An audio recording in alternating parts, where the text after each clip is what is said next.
Baik Bapak Ibu, itu tadi sebentar tentang Mukadimah Merdeka Belajar, tentang kurikulum belajar. Secara inti pada hari ini adalah diseminasi tentang budaya positif. Budaya positif ini ada beberapa bagian, tetapi tidak bisa saya sampaikan semua. Saya ambil sebagian saja. Ini konsep budaya positif itu ada perubahan paradigma kita, paradigma belajar bagi siswa maupun guru. Ada disiplin positif, ada nilai-nilai kebajikan, kebutuhan dasar, motivasi perilaku, posisi kontrol kita sebagai guru, kemudian keyakinan kelas. Ini nanti saya sampaikan karena kaitannya nanti kita wali kelas 7, terutama kalau kelas 8, 9 akan dibuat juga tidak apa-apa. Tapi kalau yang untuk kelas 7 itu memang seharusnya memiliki keyakinan kelas. Dan baru nanti yang terakhir ada segitiga restitusi. Segitiga restitusi ini pada penyelesaian masalahnya. Apa sih pembelajaran paradigma baru di kurikulum Merdeka ini? Ciri khasnya di kurikulum Merdeka ini adalah selalu P5. Bahkan awalnya saya sendiri P5 itu apa? Saya pikir seperti dulu kita membuat soal tingkatan ada C1, C2, C3. Saya pikir sebelum P5 itu ada P1, P2, P3, P4 sampai dengan P5. Tapi ternyata P5 yang dimaksud adalah singkatan dari proyek penguatan profil pelajar Pancasila, bukan tahap 1 apa. Nah, proyek itu sendiri ada berapa? Ini ada bagiannya. Profil pelajar Pancasila yaitu pelajar Indonesia merupakan pelajar sepanjang hayat. Katakan sepanjang hayat karena kalau dalam kurikulum Merdeka memang kita belajarnya tidak ada batasnya. Makanya ada guru penggerak itu sebenarnya tidak terkhususkan hanya beberapa guru ikut penggerak. Sebenarnya semua guru itu wajib ikut guru penggerak agar mengerti bagaimana itu merdeka belajar tersebut. Jadi kita mengaplikasikan di sekolah, mengajar di sekolah biar kita tidak kalau di bidang kesehatan malpraktik bahasanya. Karena memang dasarnya memang diberikan di sini bagaimana kita menjadi guru dalam merdeka belajar.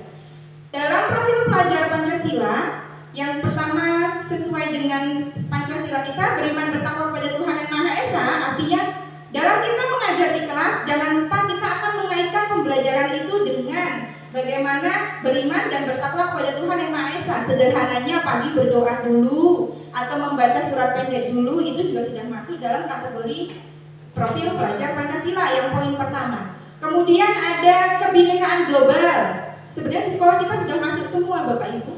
Kebinekaan global ini dari kita berbagai macam suku, berbagai macam bahasa. Di sekolah kita sama-sama menggunakan bahasa Indonesia, kemudian tidak membedakan antara suku, ras satu dan yang lainnya, itu sudah masuk kategori kebinekaan global.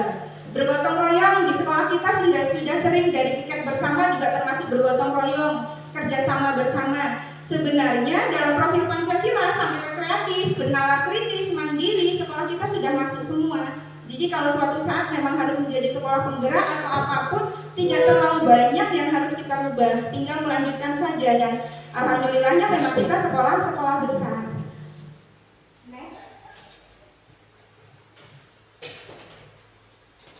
Nah, ciri khas dari pembelajaran Merdeka Belajar itu apa saja sih? Yang pertama, falsafah Ki Hajar Dewantara.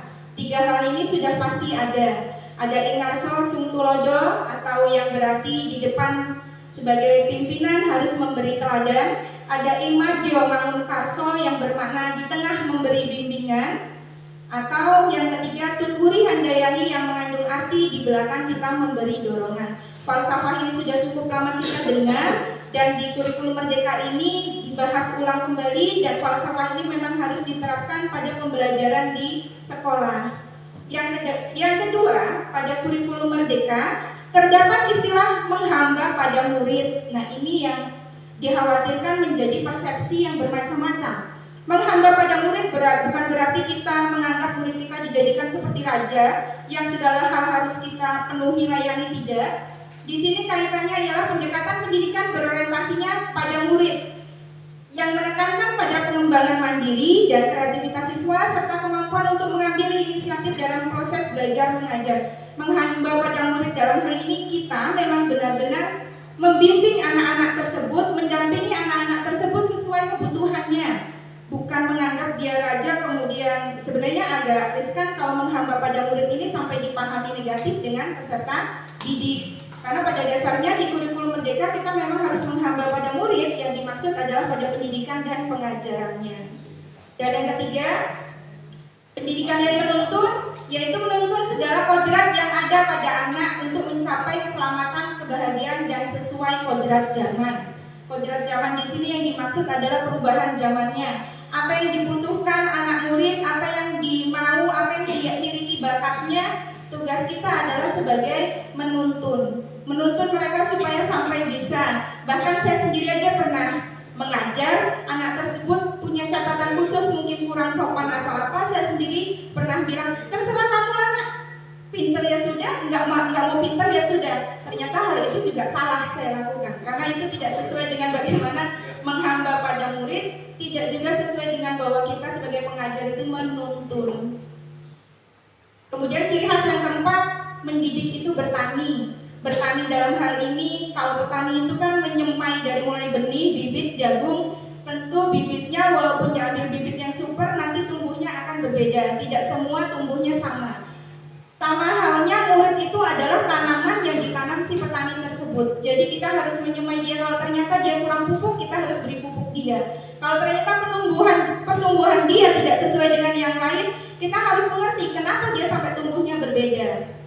Dan mungkin kalau Bapak Ibu yang di guru BK ini lebih dalam dan lebih memahami hal tersebut.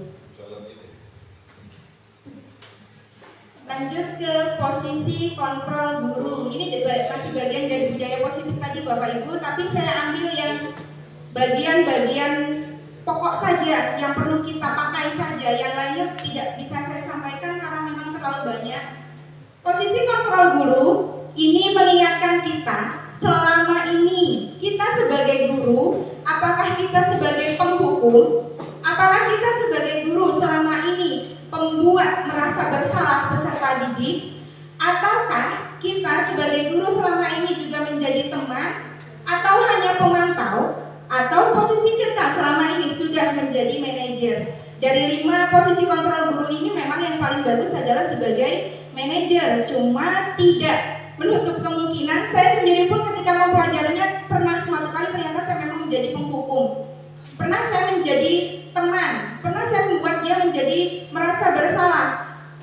Ada posisinya yang bersifat positif, tetapi ternyata semua itu juga ada beberapa kelemahannya. Video ya, baiklah Bapak Ibu, silakan nikmati video contoh penerapan posisi kontrol guru berikut. Kalau nggak salah durasinya sekitar 12 menit.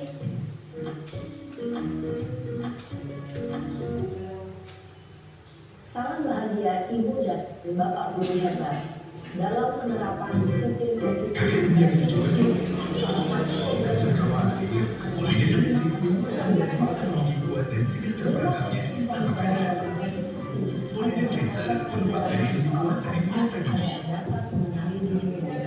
Pada video kali ini, kita akan membahas tentang 5 posisi kontrol yang dikembangkan oleh Diane Gosson dan contoh penerapannya.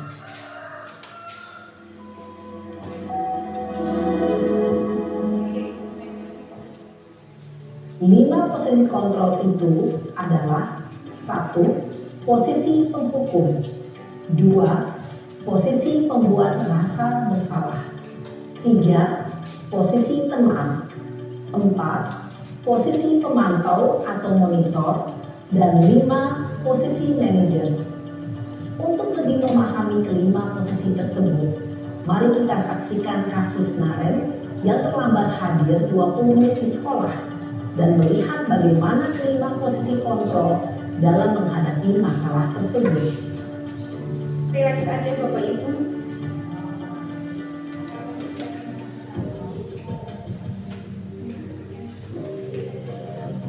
Sembari kita simak, kita pernah nggak ada di posisi ini?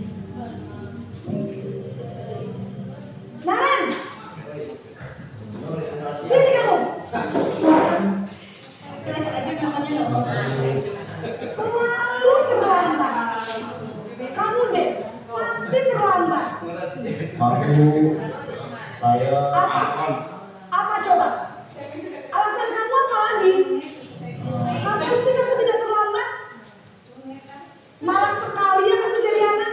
Saya Dasar pemalas. Gak kapok-kapok sih kamu. Sudah berapa kali terlambat? Sana, kamu keliling lapangan basket 2 kali. kenapa saya harus ke lapangan basket, Bu? Kenapa? Kamu melawan ibu. Berani-beraninya jawab. Sudah terlambat, masih berani jawab pula. Sekarang, keliling lapangan basket 5 kali sekalian. Biar kapok. Cepat. Pergi sana ke lapangan basket. Oh ya, Sunaini sama Itma berarti ya. Biasanya berbicara dengan nada tinggi, menghardik, menunjuk-nunjuk, menyakiti, dan menyindir. Hukuman bisa berupa fisik maupun psikis. Ibu dan bapak guru hebat. Dampak yang terjadi pada murid ketika guru berada pada posisi penghukum adalah murid cenderung akan memberontak, bahkan menyimpan dendam.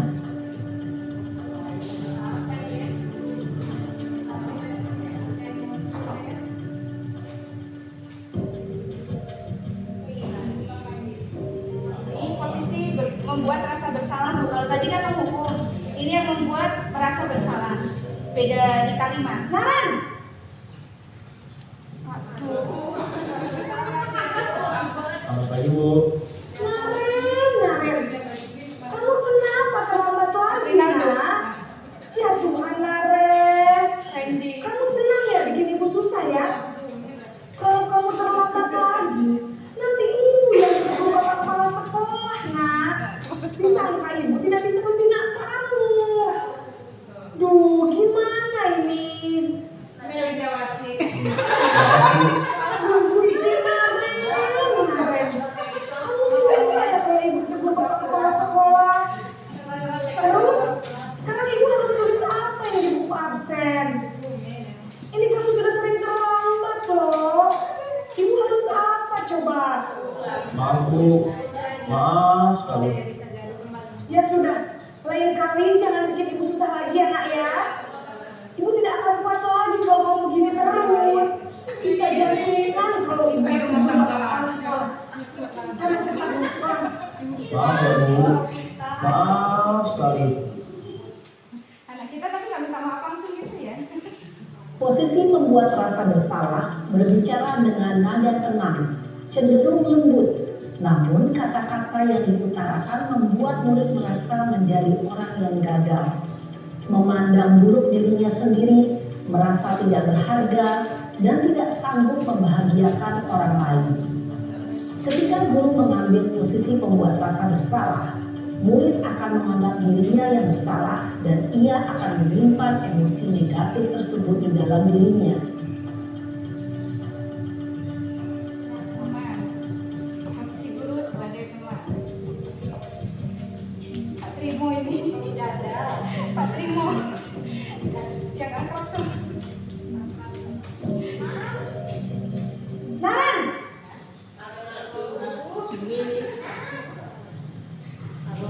Selamat pagi, Bu. Wah, sudah jam berapa ini nak? Iya, Bu. Tadi ibu saya lupa bangunkan saya, Bu. Kamu malah menyalahkan ibu Bukan Pak Trimo. Siapa ini ya? Kamu bukannya anak yang larinya paling kencang. Kok terlambat sih? Iya, Bu. Saya memang terlambat bangun tadi. Jadi, biarpun saya lari kencang, tetap gak kekejar, Bu. Ya sudah sana. Nanti lain kali larinya lebih kencang lagi ya. Biar gak terlambat lagi. Bikin senang ibu. Demi ibu. Bisa kan? Bisa, Bu.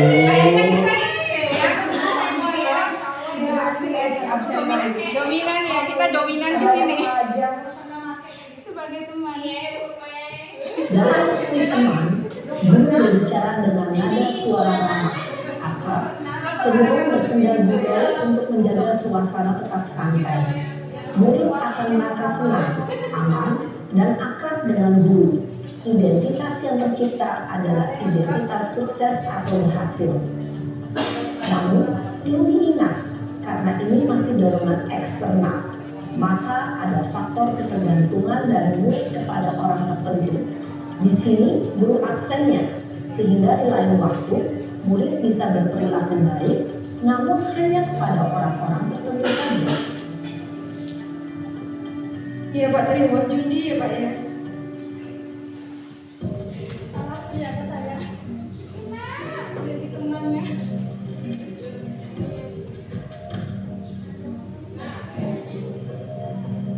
Naran. Maris ya. Oh di Jaris. Aris. Selamat pagi Bu. Naren, apa peraturan sekolah kita tentang jam berapa kita harus masuk sekolah, Nak? Kita harus di sekolah jam 7 Bu. Kalau sudah di jam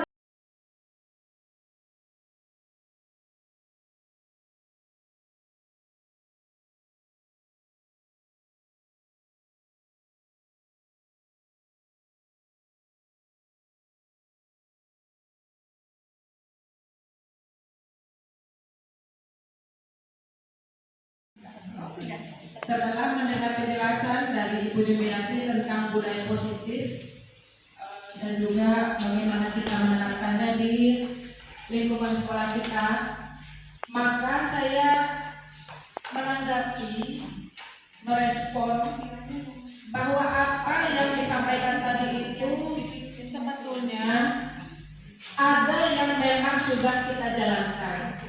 Sebagai guru, Bapak guru, Ibu guru, saya yakin kita pun semua berpikir positif. Cuman karena banyak ketidaktahuan kita, maka apa yang selama ini kita lakukan pasti kita anggap benar. Kalau tidak kita anggap benar, tentu kita tidak akan melakukan itu. Misalnya memberikan hukuman, merasa dekat dengan anak, berteman lah, bahasanya tadi berteman. Kita melakukan itu karena kita tahunya seperti itu yang benar. Kalau kita tahu itu tidak benar, tentu tidak akan kita lakukan. Nah karena itu Bapak Ibu guru, saya melihat bahwa budaya positif itu sebetulnya sudah ada di kita. Tapi berdasarkan apa yang disampaikan tadi, mungkin kita evaluasi lagi bahwa budaya positif yang kita punya mungkin levelnya masih mungkin level agak ke bawah. Nah, jadi yang perlu kita respon dari hal ini adalah perlu kita belajar lagi lebih baik untuk meningkatkan budaya positif kita. Kalau misalnya levelnya masih rendah, kita tingkatkan sedikit demi sedikit. Tentu supaya kita tahu bahwa budaya positif kita masih rendah atau perlu perbaikan di bagian mana, ini juga menuntut kita untuk belajar lagi. Itu saja respon dari saya, tanggapan dari saya tentang apa yang disampaikan oleh Bu Jumiati tentang budaya positif. Terima kasih. Warahmatullahi wabarakatuh. Waalaikumsalam. Yang terhormat Bapak Ibu pimpinan, rekan-rekan guru. Jadi dari pemaparan yang sudah disampaikan oleh Ibu Jumiati tadi, yang saya soroti sebenarnya kita sebagai guru dari lima tadi ciri dari 1 sampai 5, dari mulai hukum mungkin sampai dengan posisi manajer. Jadi yang ingin saya sampaikan, perkembangan pendidikan kita, perkembangan zaman kita memang sangat berkembang. Awal kami masuk di sini tahun 95, mungkin 1 sampai 3 itu yang paling efektif. 1 sampai 3 yang paling efektif. Begitu berkembang, itu mungkin akan lebih efektif lagi dari 3 sampai 5. Kita nggak tahu lagi nanti perkembangan pendidikan lagi, perkembangan zaman, teknologi dan sebagainya, itu akan mungkin lebih dari 5 lagi. Jadi seperti yang disampaikan oleh Bu Khadijah tadi, sebenarnya kita semua pengen berpikir positif. Hanya saja mungkin situasinya juga kadang berbeda antara satu kelas dengan kelas yang lain, siswa yang satu dengan siswa yang lain. Kita punya pengalaman terutama di kelas 9 mungkin, ya karena kebetulan saya hanya ada di kelas 9, kita ngadepin kelas 9 C dan D itu akan berbeda tentunya dengan kelas 9 A dan B. A dan B aja harus berbeda. dalam satu kelas A saja itu penanganannya juga, menghadapinya juga sangat berbeda. Oleh karena itu, saya pribadi yakin dan percaya bapak-bapak dan ibu-ibu punya komitmen yang lebih baik untuk memajukan, terutama tadi seperti dikatakan ada istilah menghamba kepada murid. Dalam istilah sebetulnya menghamba ini nggak tahu dalam bahasa Indonesia konotasinya seperti apa, ya saya juga kurang jelas karena saya tidak dalam bahasa Indonesia. Tapi sekali lagi saya mengajak bapak-bapak dan ibu guru yang lainnya sekali lagi untuk berpikir positif dan bertindak positif.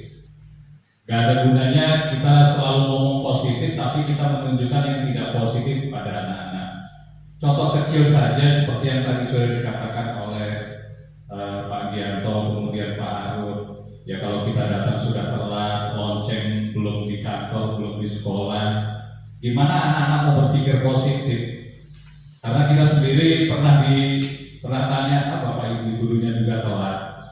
Begitu kita tegur anak-anak, kenapa nak nggak upacara? Lah Bapak Ibunya aja nggak ada upacara. Nah seperti itu artinya kembali lagi ke kitanya. Oleh karena itu sekali lagi saya pribadi lah mengajak, artinya penyampaian pada hari ini sebenarnya sentilan mungkin buat kita itu karena kita untuk bisa belajar lebih banyak lagi. Mungkin kepada Bapak pimpinan sekolah, pemaparan seperti ini sudah baik. Artinya kita nggak perlu manggil yang lebih tinggi, artinya boleh perbandingan seperti apa. Tetapi saya mengajak juga kepada mumpung ini ada CGP angkatan ke-10, tadi juga sudah disampaikan oleh Bapak Kepala Sekolah. Ayo kita terutama yang lain-lain.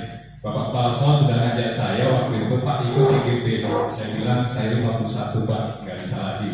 Oleh karena itu kepada teman-teman yang lain supaya bisa menularkan ilmu-ilmunya dan kembali lagi muaranya positif untuk tujuan ke anak. Terima kasih Bu Juni atas pemaparannya. Assalamualaikum warahmatullahi wabarakatuh.